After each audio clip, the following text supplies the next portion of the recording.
Pessoal, bom dia, boa tarde, boa noite.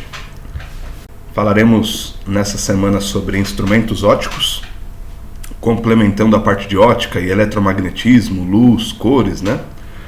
Lembra que a gente começou o bimestre discutindo eletromagnetismo, caminhamos para os tipos de ondas eletromagnéticas, aí a luz visível como um dos tipos, e aí a gente começou a olhar diretamente para a luz visível, luz, cores de pigmento, cores de luz, enfim, e agora depois alguns fenômenos ópticos e agora alguns instrumentos ópticos, tá? Semana 27 eu dividi a aula em duas partes, porque senão ficaria muito grande o vídeo para essa semana, então eu dividi aqui parte 1 e parte 2 na semana que vem, tá? E, enfim, vamos lá então iniciar os trabalhos da semana. Então, como eu acabei de dizer, fizemos aí no decorrer desse terceiro bimestre, agora a gente está no último assunto, né, as últimas duas aulas desse bimestre, ondas eletromagnéticas, fenômenos ondulatórios, depois interação onda-partícula, luz e cores, cores primárias de luz e pigmento, e hoje vamos voltar para a interação onda-partícula, só que olhando para dois fenômenos ópticos, reflexão e refração, e também como se dá a formação de imagens em espelhos planos.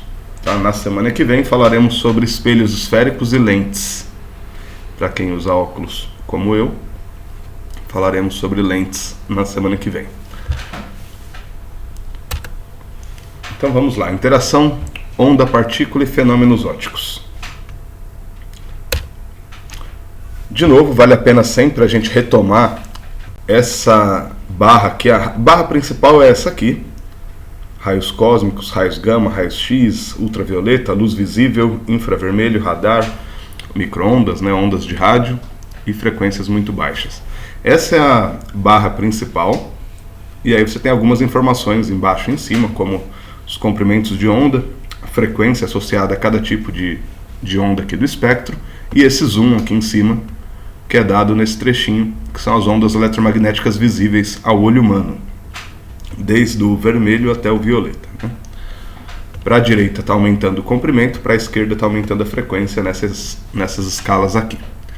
Bom, sempre é bom lembrar disso, porque quando a gente fala de interação onda-partícula, lembrem das aulas passadas que ondas com comprimentos maiores, então comprimentos aqui de metros, quilômetros, centímetros, enfim, ondas de comprimentos grandes, vão interagir com objetos de tamanhos maiores. Ondas com comprimentos menores, nanômetros, 1 angstrom, picômetros, femtômetros, ondas com comprimentos menores vão interagir com partículas menores ou com eventos físicos menores, né? Em eventos físicos menores, em escala. Tá? Repare que não confunda comprimento de onda com distância percorrida pela onda, né? Uma onda de raio-x pode ser produzida lá no Sol e ser captada aqui na Terra, por exemplo, a 150 milhões de quilômetros de distância.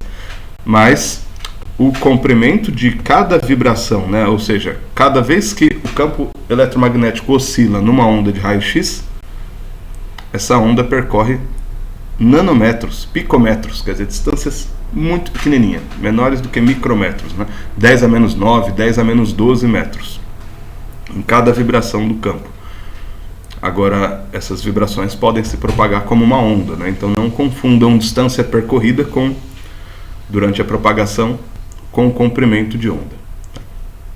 Enfim, então vale a pena lembrar esse ponto, que quanto menor o comprimento de onda das ondas aqui do espectro, mais elas vão interagir com partículas menores. E quantos maiores os comprimentos de onda, a interação se dará com partículas maiores também.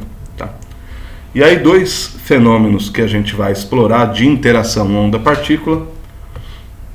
A gente tem uma lista de fenômenos que a gente já estudou nas outras aulas, né? Produção, propagação, absorção, reflexão, refração, difração e espalhamento. E a gente vai focar agora em reflexão e refração. São dois fenômenos que a gente usa no dia a dia, a todo momento.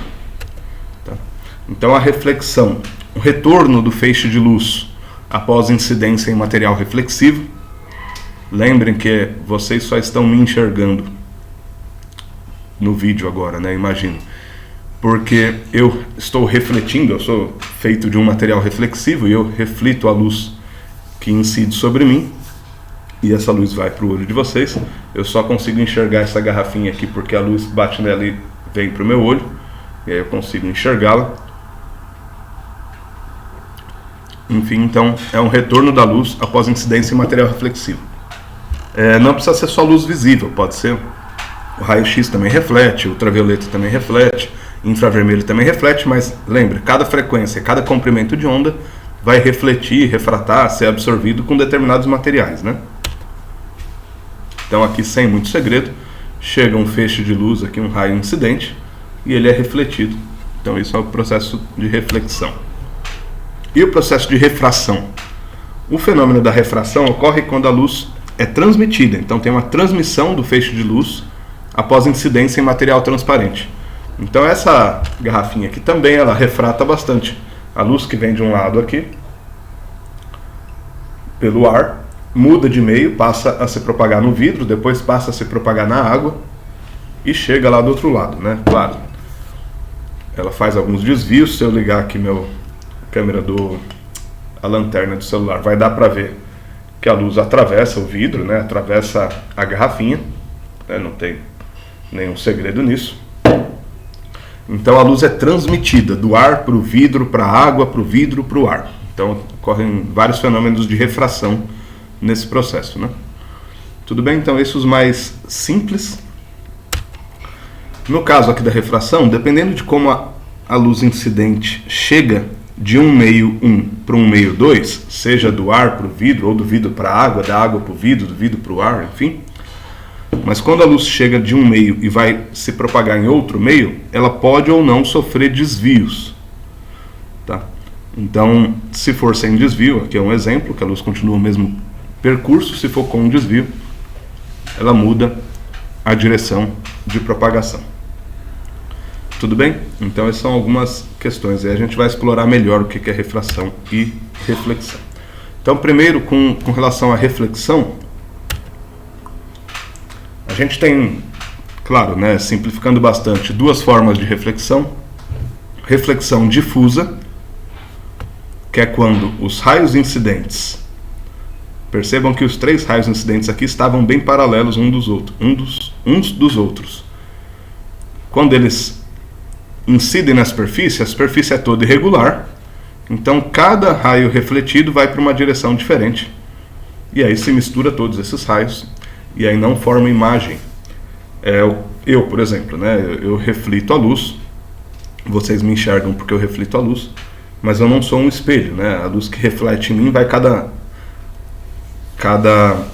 raio refletido vai para uma direção diferente, então não forma imagem. Agora, se for um material polido, um material liso, pode ocorrer dos raios incidentes se refletirem mantendo o paralelismo. Então aí você tem uma formação de imagens como num espelho, que é o que a gente vai ver daqui a pouco. Tá? Então essa é a reflexão regular. Bom, há algumas regrinhas para a gente trabalhar. No caso de reflexão regular é bem simples. Raio incidente, ele vai ser refletido. Percebam, né? Se for reflexão difusa, aquela que é toda irregular, não tem regra, não tem como a gente prever o que está acontecendo ou o que vai acontecer, né? Agora, na reflexão regular, quando o material é polido, liso, né, um espelho, então o que acontece? O raio incidente, né, o feixe incidente aqui, ele forma um ângulo com a reta normal. Então, imaginem aqui uma reta imaginária, né, abstrata, perpendicular ao espelho. Então aqui embaixo está o espelho em azul, aí você tem uma reta normal perpendicular, a luz incidente forma um ângulo I com essa reta normal, e o raio refletido, ele vai ser refletido, então a gente consegue prever isso, ele vai ser refletido com um ângulo R com relação à normal, tal que o ângulo de incidência é igual ao ângulo de reflexão. Então a gente consegue prever exatamente como vai ser formada a imagem, para onde vai ser refletido o raio, porque o ângulo de incidência é igual ao ângulo de reflexão com relação à reta normal perpendicular ao espelho. Beleza? Então essa é a grande regra aqui para a reflexão regular. E se eu tiver 50 mil raios incidindo aqui?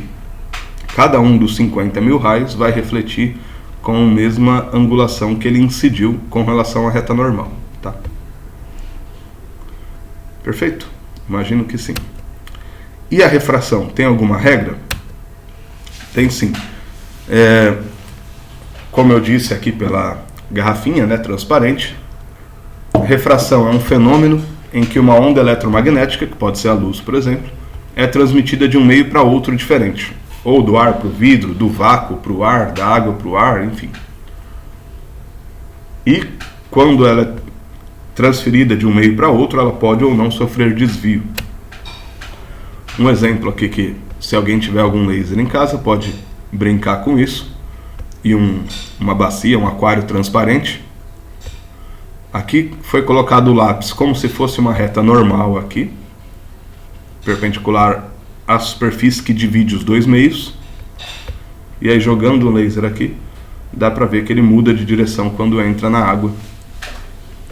Então ele estava vindo aqui com uma inclinação com relação à reta normal, que é o lápis, e depois ele diminui essa inclinação com relação à reta normal, que é o lápis aqui, tá? Reparem que o cidadão aqui que está fazendo o experimento, ele está queimando uma cordinha aqui, um barbante, para poder ter um pouquinho de fumaça aqui para enxergar o laser, né?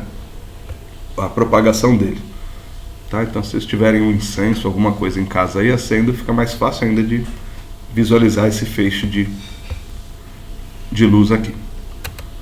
Outro teste simples também é pegar um copo com água aí, uma bacia, uma tigela, uma travessa transparente, colocar um garfo, uma colher ou mesmo um lápis aqui, que dá para ver a inclinação diferente que se dá por um efeito, no caso para a gente, de ilusão, porque a luz que estava vindo aqui do lápis, ela desviou de caminho quando ela saiu da água e veio para o ar para chegar nos nossos olhos.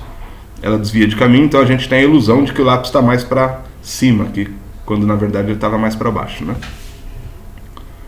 Bom, e como que a gente sabe quanto que vai causar esse efeito? Quer dizer, quanto que vai desviar a luz, quanto que vai parecer que o lápis está torto, ou quanto que vai parecer quanto que o laser vai desviar, enfim.